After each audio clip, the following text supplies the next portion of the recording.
Fellow Falcoholics, what is up? Welcome to another episode of the Dirty Birds and Brews podcast. I'm your host, Kevin Knight, at Falcoholic Kevin, joined by my Tampa Bay compatriot over at the Cannon Fire podcast. He is Rhett Matthew at Retticus on the Twitters. Welcome back to the show, Rhett. I was on the Cannon Fire podcast earlier this year, and I'll be back on tomorrow as well, but had to get you on Dirty Birds and Brews as well. Welcome back to the show. Aside from that travesty that happened at the end of the Bucs game, which we're going to talk about, how are you doing on this fine Thursday?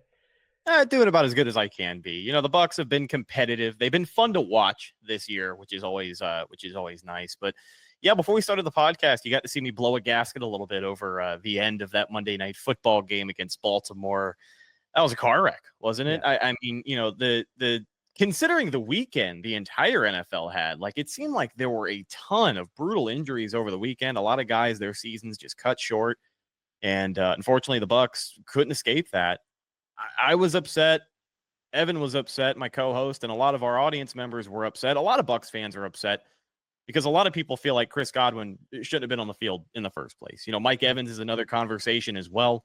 He was playing visibly hurt with hamstring issues against New Orleans, and they dialed him back. They were still able to score 51 points. Well, Mike Evans is featured in the first drive of the game, gets that touchdown against Baltimore, is visibly injured. Now, it was Mike Evans' decision to shake off the trainers, and you know what? Maybe that's on him as a player wanting to be out there for his teammates. I kind of get that. There probably wasn't a coach or a trainer on the sideline telling Mike Evans he wasn't going to be in that game, but he ends up getting hurt. Now the report is he won't be back until after the bye week at least. I don't know how I feel about that, but Chris Godwin, man, not only is he done for the year, but the trajectory he was on, it's a contract year for Chris Godwin, and in the final 40 seconds of the game, a game that despite everything kind of falling in Tampa Bay's favor in that fourth quarter, it still felt like it was too little too late. When the Bucs are driving down the field, after recovering an onside kick, the Baltimore Ravens still had a 99.9% chance to win that game. I think there were a lot of moments in that second half where it would have been perfectly acceptable for the Bucs to kind of fold and, you know, get out of there healthy. But you get aggressive and you get bit in the ass. And yeah, I think it's tough to come away from a loss like that looking for silver linings.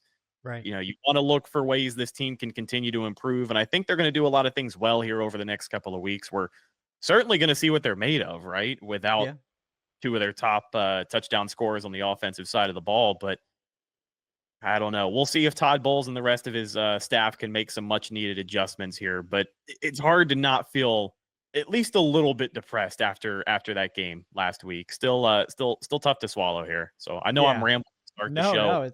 It's been on my mind all week. Yeah, it's rough, and I feel the same way you do about it. We'll probably open the show with more talk about that. But real quick, guys, before I forget, I do want to bring you a word from our sponsor, BetOnline, folks.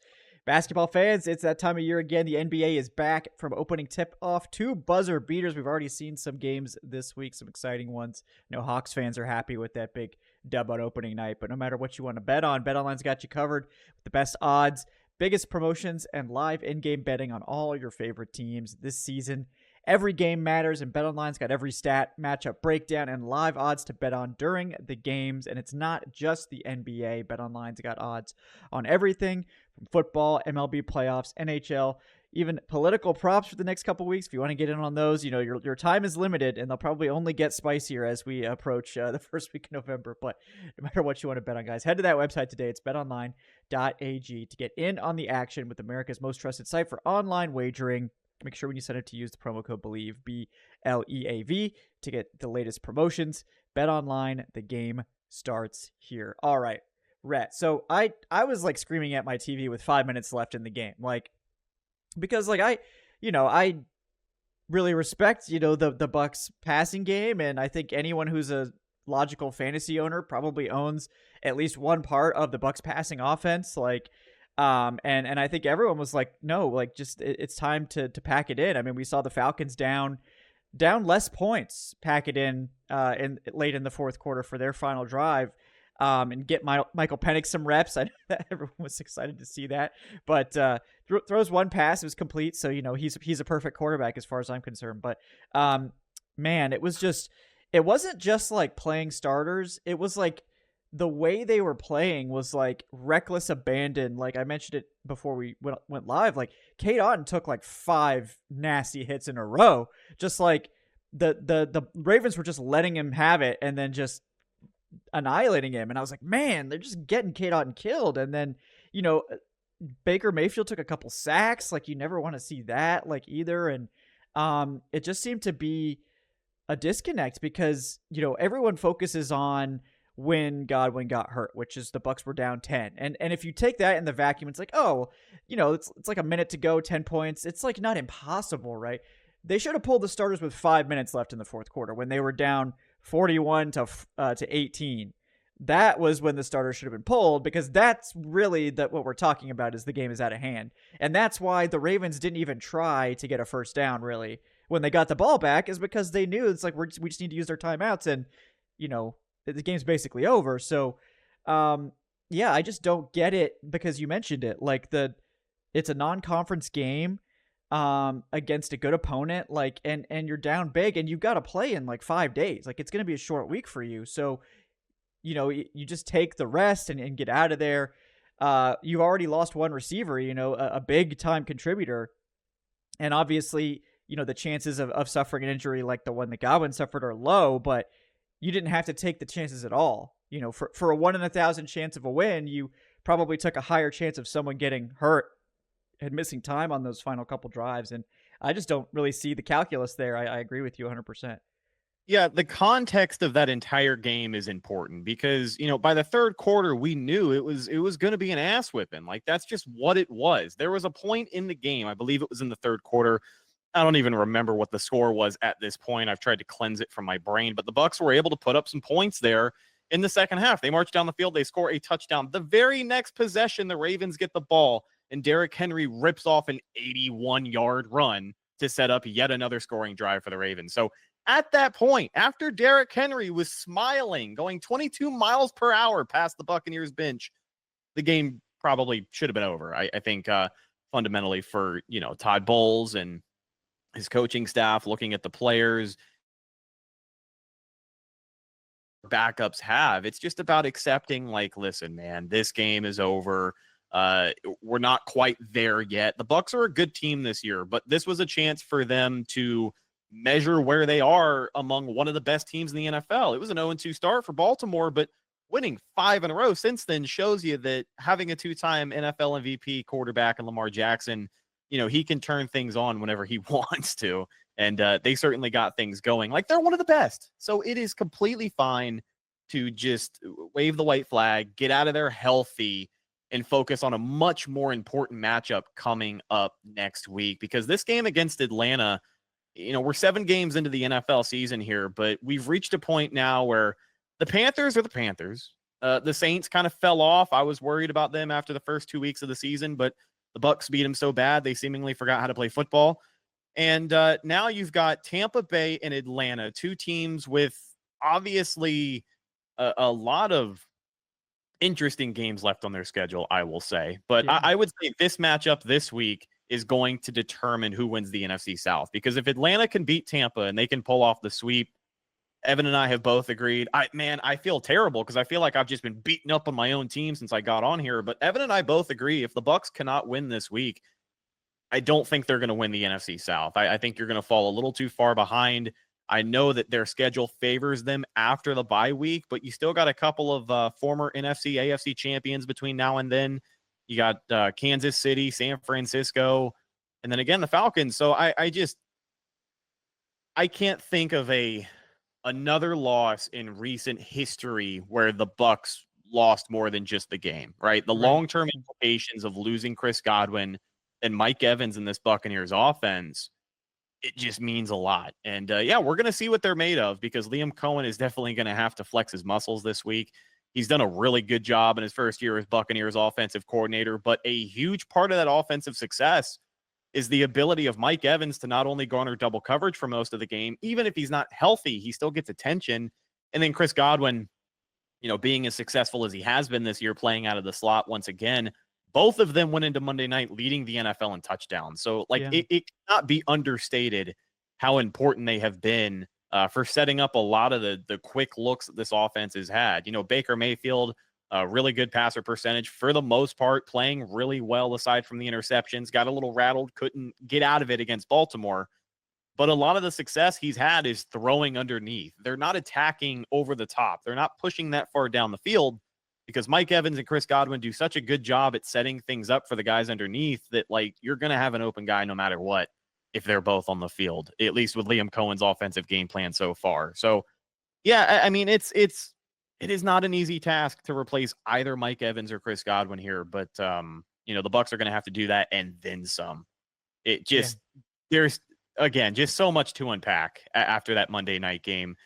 Sorry for the rant, but it's literally all we've been thinking about all week is like, dude, what now? Yeah. What now? Exactly. And things don't get any easier for the Bucs. I think they're going into arguably their hardest stretch, like starting with the Baltimore game, their hardest stretch of games of the whole season. They have Baltimore, then it's back home to face Atlanta, where weirdly Atlanta's had more success in Tampa Bay lately. Obviously Atlanta does get the win like in Atlanta to kind of break that streak, but that hasn't necessarily been super helpful in this particular matchup. But we've also got Kansas, what is it? San Francisco, and then is it Kansas City is the other one? I mean, it's Kansas City on prime time. So yeah. They play Monday night against Baltimore. They've got the they got the Falcons this coming Sunday, and then they are back on Monday Night Football against the defending back-to-back Super Bowl champs. Yeah. And San Francisco hasn't been as dominant, but that's a tough team to play. It's just, this is a brutal stretch. Yeah, tough matchup for Tampa. These last few times they've played San Francisco, they've had no answers. Yeah, and it's tough. And, to me, it's like just getting into this game a little bit more. Like, I was worried about, could the Tampa Bay offense keep it going with Liam Cohen? Because we saw how much success Dave Canales had. And a lot of people, I think, attributed Baker's, resurgence to Dave Canales and his ability to kind of get the best out of him. And there were a lot of questions like, oh, can Liam Cohen keep that going? And I think the answer is yeah, absolutely he could, which is great. The bigger surprise to me has been that the defense has been such a problem. And I know the injuries have piled up, but to me, I thought like, okay, well, they've been missing Anton Winfield. He's such a key piece to that defense. When he comes back, it's all going to get better. Really, like, I mean, obviously him being back is nice, but like it really hasn't been fixed. And then the injuries continue to pile up. Now we've got Tyreek Funderburk, I think, is playing meaningful snaps. I think was he a UDFA for you guys or, yeah. And Tyke Smith now has a concussion. He's been a nice surprise this year as a rookie. Obviously, you're just so relieved that Zion McCollum, like, I think he was the biggest secondary question coming into the year, and he's been the best player of all of them. So, thank God he's there, right? Otherwise, it would be a complete disaster. But what's been the problem with the Bucs defense? I mean, obviously the injuries are a big part of it, but it seems like that side of the ball has just kind of fallen behind where expectations were. Yeah, execution is going to be one thing. The scheme is going to be another. But when you have a defensive-minded head coach and you've got a defense that is getting worse every year, all eyes are going to go to Todd Bowles here. And, the injuries are definitely going to play a factor. Again, when you're using undrafted free agents playing meaningful snaps at corner, nickel corner, safety, wherever it may be, guys like Tyke Smith going down, Antoine Winfield missing extended time, like it's going to affect you. But you're also hearing about other players who have had success in the past, but like it's just not translating this year for some reason, or it's taking a little bit longer. Jordan Whitehead is a safety that the Buccaneers signed. They brought him back. He was on the Super Bowl championship team after the 2021 season. He signed a contract with the Jets. The Bucs just really didn't have the cap space to accommodate for him at the time, but it was kind of a what's the word I'm looking for? Amicable split. Yeah. Where they can bring him back a couple of years later and he can hopefully thrive in a Todd Bowles defense just like he was before. And it seems like this year it's just not really clicking as fast for him. Casey Rogers, one of the defensive coaches today, told the media that, Jordan Whitehead, they still believe in him. He's healthy. He's just kind of like with the scheme, with some of the techniques in this defense, he's kind of behind a little bit. And that's an issue, right? Like I think this is a guy who's been in this defense before, and now he's having problems with it. The lack of adjustments, I think, is the other thing that's really, really killing Todd Bowles this year. He's been inconsistent so far over his tenure as Bucs head coach, which is never great. But the thing with the defense is sometimes they're bend but don't break. Sometimes the blitz work. Sometimes it doesn't, and they give up 500 yards to Kirk Cousins. I think the adjustments that are made and aren't made throughout the course of a game, you can't count on him to make the same adjustment 2 times in one season, if that makes sense. I'm trying to piece this together the best way that I can. Time management has been an issue of his before. Throwing the challenge flag has been an issue of his before, where 1 week he'll hang on to it. Then the next week he's going to throw all of his challenge flags in the first half. He hasn't entirely decided how aggressive he wants to be. So on the defensive side of the ball, I think really a lot of it is this soft coverage, and it is KJ Britt in the middle of the field, the linebacker position. I think he's PFF's worst graded linebacker in coverage. I have it up right now, 83 out of 83. Yeah. Mm-hmm. I mean, it's kind of crazy how much better we thought he was at the tail end of 2023 there. And he's kind of been a disappointment so far in 2024, but haven't really adjusted. I know some guys are injured. Servassier Dennis was placed on IR. He actually just had surgery, I think, this week or last week. So they're going to be missing him for an extended period of time. Levante David is the ageless wonder, but he certainly can't do it by himself. So the middle of the field has been a problem. The lack of adjustments has been a problem. At times, player execution and tackling has been a problem. But when you're rotating backfields and you have all these injuries, it's tough to find consistency. But I think the regression of this defense is legitimately a concern, because you kind of expect a standard from Todd Bowles, and you're winning games, but you're not winning games at this point because of the defense. So I think there's, again, going to be some serious adjustments that need to be made. But for Todd Bowles, I don't want to say he's walking on eggshells here, but I think he's getting close, because some of these losses for Tampa Bay this year, whether it's lack of preparation or just getting absolutely destroyed on the defensive side of the ball, most of these losses are a really bad look for Todd Bowles. Yeah. I mean, it seems like it's just there's too many holes now, especially with the injuries, because I think the secondary was a strength going into the year, but now, with all these injuries, it's becoming much more of an issue. And up front, the pass rush, the Falcons have been by far the worst pass rush. So I'm not trying to throw, stones in a glass house here, but Bucs pass rush seems to have been an issue too. Like the consistent pressure is not really happening, even after Vita Vea's gotten back, even after Kalijah Kancey's gotten back in there.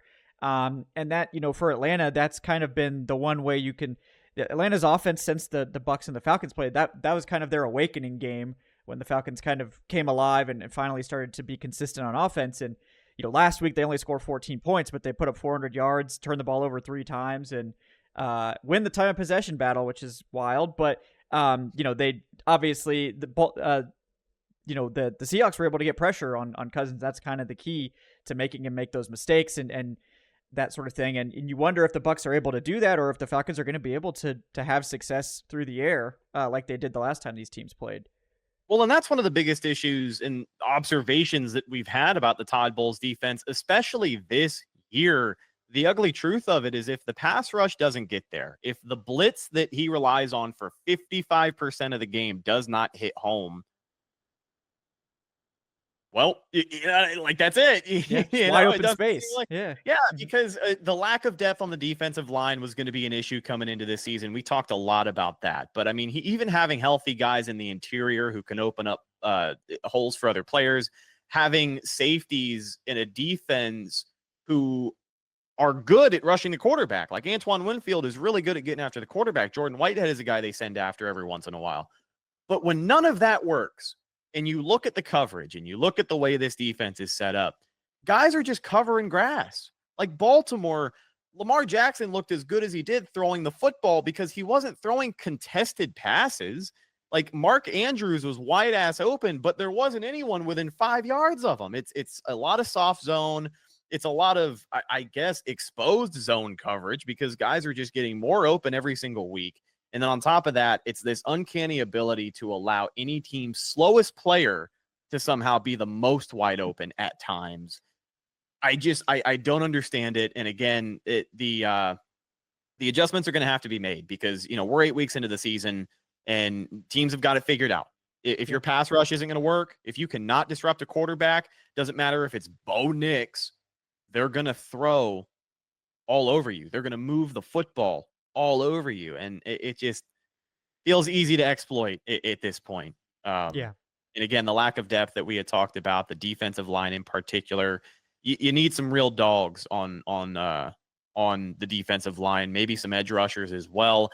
I don't expect the Bucs to be active in the trade deadline. They never really have been. A lot of people are talking about Cooper Kupp to Tampa Bay. We don't need a busted up 32-year-old wide receiver. Oh, thank you. I'm Yeah. okay with the Buccaneers trusting the wide receiver group that they have. If they were to do anything at all in free agency, though, my vote is on the defensive side of the ball.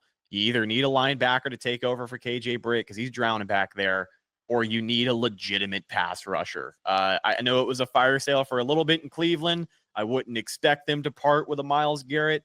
Wouldn't even expect them to part with a Myles Garrett cheap. But a man Yeah. can dream, can he? I mean, We can all this dream about that. Yeah. yeah, this Buccaneers defensive line, they need a Myles Garrett, Yeah. for lack of a better term.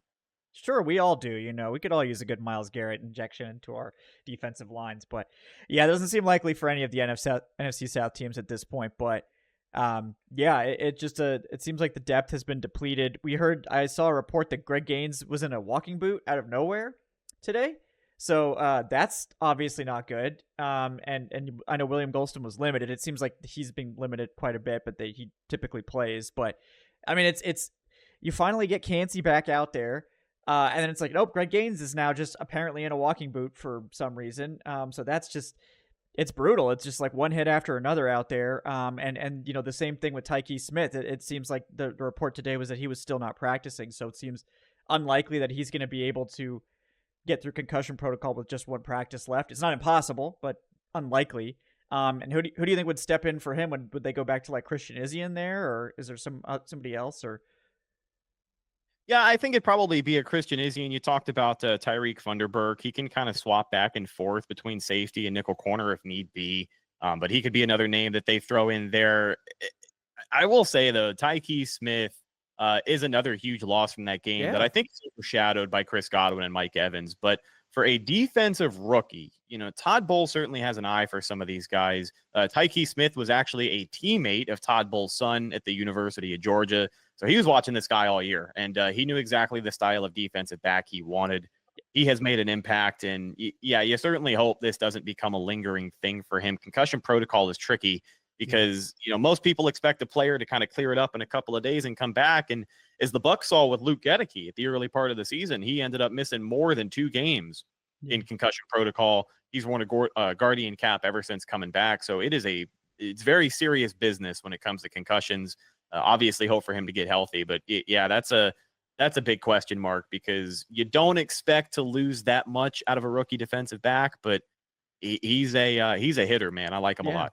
No, he's been one of the brightest spots, I think, of all the new guys, the new faces on that defense. So that would be a major loss. And then I know the other guy I think that was now in concern about, obviously Mike Evans isn't going to play, but Payne Durham was the other guy who I think was looking like he had not practiced on Thursday either. So that's a concern. And then Bucky Irving picks up a toe injury.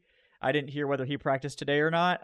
But because you would think like the plan is going to be now to lean on the run game more, which really I think that's one of Liam Cohen's biggest accomplishments is the last 2 offensive coaches just couldn't get this run game going, and Liam Cohen comes in and now it looks like it's starting to click. And then one of the biggest contributors ends up with a toe injury and is not practicing. And you hate to hear the word toe ever. I know like maybe fans think toe. It's like, oh, stubbed his toe. It's like, no, that usually means turf toe. And that is an absolute nightmare if you don't know what that injury is. So I don't know if you've heard anything more about Irving or what's going on with that, but.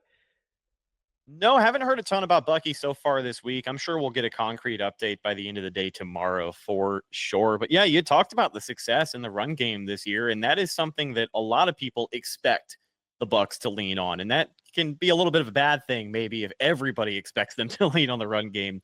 But they are 8th in the NFL in rushing so far, averaging 135 yards a game. They've had over 100 yards in 5 of 7 games this year. Last year, all of 2023, they only did that 6 times. In 2022 with Tom Brady, Rachaad White's rookie season, they only did it 3 times. 3 out of 17 games. they had 100 yards on the ground. So I cannot overstate how historically bad the Buccaneers run game has been. But looking at a big breakout game from Sean Tucker is definitely going to help the average amount of yards per game they're getting here. But I mean, Bucky Irving has been my favorite running back to watch. He has been a little bit of a godsend here. And then Rachaad White, when he's healthy, getting back in the lineup, had a really good game running the ball against Baltimore first quarter. And I think that's what gives a lot of people hope, too, is not only the stats and where they end up, top 10 in the NFL rushing attack, but they went up against the number one rush defense last week, and it seemed like it was the most productive first quarter this run game has maybe ever had. 4 yards per carry for Rachaad White. I know it was garbage time at the end of the game there, but he did find the end zone 2 times. You love to see him get active in that sense, but I think creativity with this run game is going to be important too, because now the Buccaneers have 3 competent running backs that they can use. And the pony formation is what they call their 2 running back set, and they love to use that. But you got to get more creative than just that, because you simply can't change your offensive philosophy just because a couple of guys are down. It's just hard to do that. Like in the middle of the season, it's hard to expect an offensive coordinator to completely change the way he calls plays, completely change how he uses certain personnel. So I think they can get creative in some of those 2 running back sets, but I don't know if they're going to be running out of it, 30, 40 snaps a game. I don't think that would be good for them. So I like where the run game is, but with Bucky Irving, he's kind of, a question mark right now with the injury. I hope he can give it a go. But, I mean, hey, Sean Tucker getting more reps could never possibly be a bad thing. And then again, Rachaad White has the ability to get active in the pass game. He's not my favorite as a runner, but he did look good last week. The offensive line in particular is I think, the biggest part of the success of the run game. We can talk a lot about the individual performance of the running back, but Graham Barton, when he's been healthy, has been playing really well. I thought most of the trenches looked good Monday night against Baltimore. Like their defensive line, they're no slouch, So the Bucs were moving bodies, and they were opening up run lanes on Monday night. They got to keep doing that, because you need to balance out this offensive approach here. It's a pass-first offense, but again, we talked about it at the top of the show. The 2 top passing weapons you have are now gone. Yeah. It's tough to know exactly what's going to happen there, but teams are probably going to lose respect for the pass game, which means it's going to be harder for the run game to get going. You talked about how much attention is going to be given to Chris Godwin and Mike Evans. I mean, arguably 2 of the top 5 best players on the team, if not top 3 best players on the team. So, absolutely brutal to lose that. But, the Falcons defense didn't have a great game last week, certainly against Seattle. Got kind of carved up through the air and on the ground. Actually had one of their better games in terms of rushing yardage allowed, just allowed some big plays, and that was kind of the difference in that game. But, what do you think the difference will be? The Falcons are probably not going to change their approach. That's the one biggest criticism we have. The Falcons just play nickel. They play nickel like 100% of the time. It doesn't matter the situation. Doesn't matter if it's, 30 seconds left in the half and they have to go 70 yards and you're going to leave your linebackers out there in that situation, I guess, apparently. But, the Falcons are going to play nickel and they're going to play zone and they're going to hope for the best out of that formation. But, what are the Bucs planning to do now with, I know Cade Otton really stepped up in the absence of Mike Evans. I assume he's going to be more involved, but they got a lot of young receivers now, I guess, to decide between in terms of who's going to be the focal point of this passing game. And for me, it's like we saw Baker when he lost Evans, he still wanted to hit those big plays and still chuck it up. And these other guys aren't going to go get it like Mike Evans will. So, I asked you a lot of questions. Let's focus on the receivers first. I have a lot of questions. All right. First of all, what do you think about this receiving group and how that's going to shake out? No, you're good, man. There's a lot of potential here, but I say that in terms of like a lot of things are going to have to go well, I think, for them to continue to be as successful as they have been throwing the football. Jalen McMillan, for example, he's been a little underwhelming so far this season, and it's not even because he can't get open. It's because he can't hang on to the football. Like that's been a problem with him so far this year. He has, I think this season, let me take a look here. So Jalen McMillan for 2024, he has a 40% catch rate. He is 0 for 5 in contested catches. Again, just not a great look. He's already had a couple of ugly drops this year. Dropped a touchdown week one. I'm sorry, had the touchdown week one, but dropped a touchdown a couple of weeks after that. Excuse me. So I think for him, it's going to be a lot of proving he's going to have to do, right? Prove he can make those contested catches. Prove he can go up there and get it. Sterling Shepard, I think it's going to be interesting to see where he is because I'd say he's been the most productive wide receiver 3 the Bucs have had. The veteran status is going to help out a little bit, but I was pleasantly surprised to see the level of juice he is still playing with. So I think if you can get that connection between him and Baker Mayfield going, you get Baker Mayfield playing confident, and you get him a high percentage target. If Shep can do that, that would be a godsend as well. So I think he's going to kind of be that first option when we talk about who is left. They got Raheem Jarrett back in the lineup this week off of IR. Marquez Callaway also in the mix here. They signed him to the practice squad to take Raheem Jarrett's roster spot when he was put on there a little while ago. But Marquez Callaway, I don't know if he gets elevated. It hasn't happened yet, but maybe he gets involved here over the next few weeks, depending on how things shake out. But let's say Sterling Shepard, Jalen McMillan, Trey Palmer, obviously still in the mix as well. I think Trey Palmer and Jalen McMillan, it's going to be interesting comparing those two. My gut says Palmer probably gets more looks at first, but if McMillan again can, start to show up consistently, I'd expect him to get a fair share of targets. But if you want me to rank them right now based off of how I feel, levels of trust, I'd say Sterling Shepard 1, Trey Palmer 2, and then Jalen McMillan 3. I hope to see him come around, though, because I like them a lot out of the draft. Yes, my dynasty team hopes that Jalen McMillan will become the number 1 wide receiver in Tampa Bay. But, that's probably several years off. But, we play the long game here. But, yeah, I mean, it's definitely going to be a different look because I think the biggest thing missing now is the size. Like Baker Mayfield loves those big targets, and there's really not. That's kind of gone from the offense at this point, outside of Cade Otton.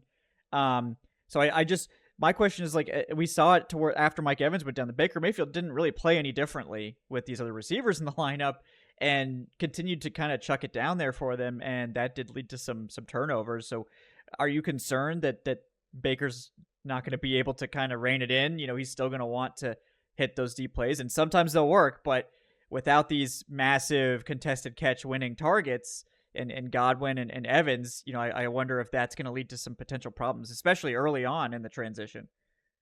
I think Liam Cohen and his approach on the offense this week is going to tell us a lot, obviously. But he said today that he is still figuring it out, which I don't know if that's a good or a bad thing to hear from our offensive coordinator on a Thursday, especially Probably against just honest. Yeah. I can appreciate the transparency. Don't get me wrong. But still trying to figure it out. I think they want to establish early if they can trust this run game. Because if by the end of that first quarter, you can dictate the time of possession, you can maintain long drives, keep your offense on the field, and ultimately come away with points, then you aren't going to need those big spectacular plays over the top. And again, I kind of talked about the success the Bucs offense has had this year. Baker Mayfield playing well. They're not really throwing over the top. Like, they're taking shots downfield, but it doesn't feel like they're taking nearly as many as they were at times in a Dave Canales offense. Having those big decoys down the field, having the size, as you mentioned, is certainly going to help. And I think it brings a new dynamic as to how these guys are going to find ways to get open. But I think it's going to be a lot of high percentage looks, a lot of quick underneath stuff. You're going to be relying on maybe your big physical target, Cade Otton, to make a contested catch, but it's going to take me a couple of weeks to believe that Jalen McMillan can do it, right? So I'm expecting them to come out early and really kind of decide how much they can rely on this run game. And then setting up play action later in the game, maybe you hit a tight end over the top or something like that. A lot of screen passes. I think you'll see that kind of amp up a little bit as well. You got some shifty guys in that wide receiver room.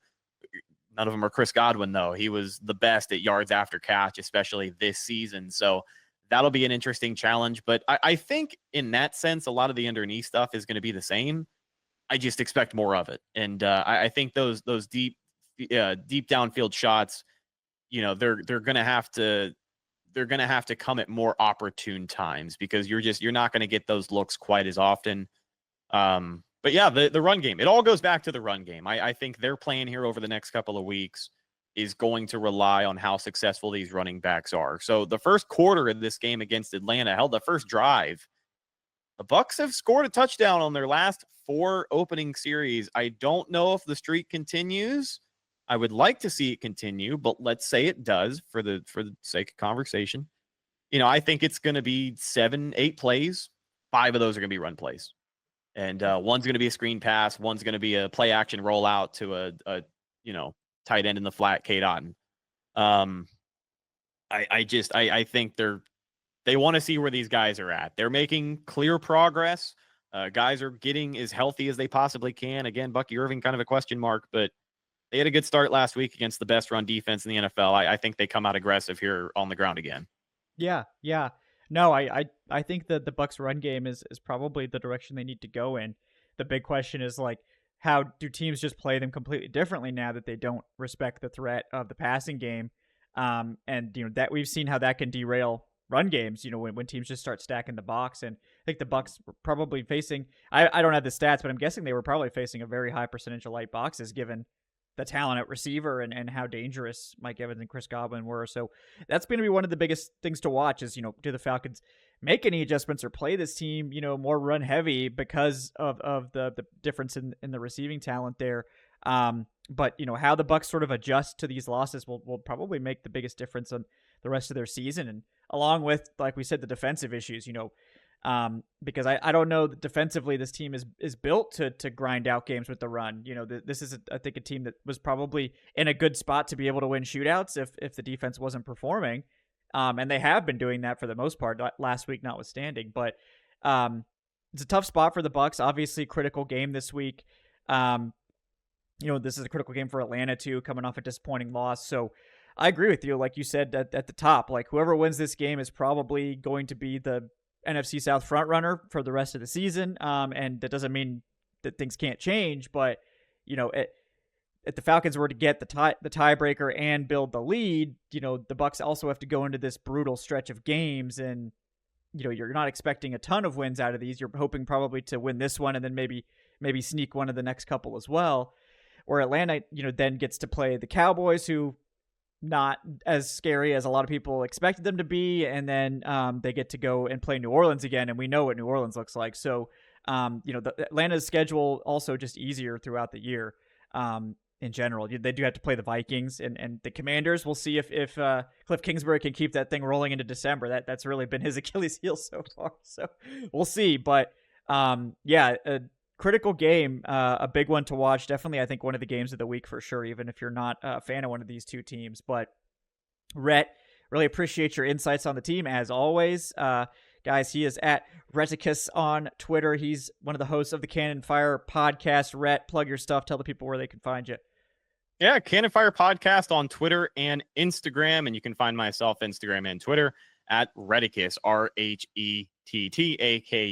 There is a lot on the line this Sunday. And, I think these are a couple of resilient football teams. I think it's going to be one hell of a game, regardless of where they end up at the end of it. It should be a fun one to watch. Yeah, if it's anything like the last one, we're gonna need some Tums at the end of this one.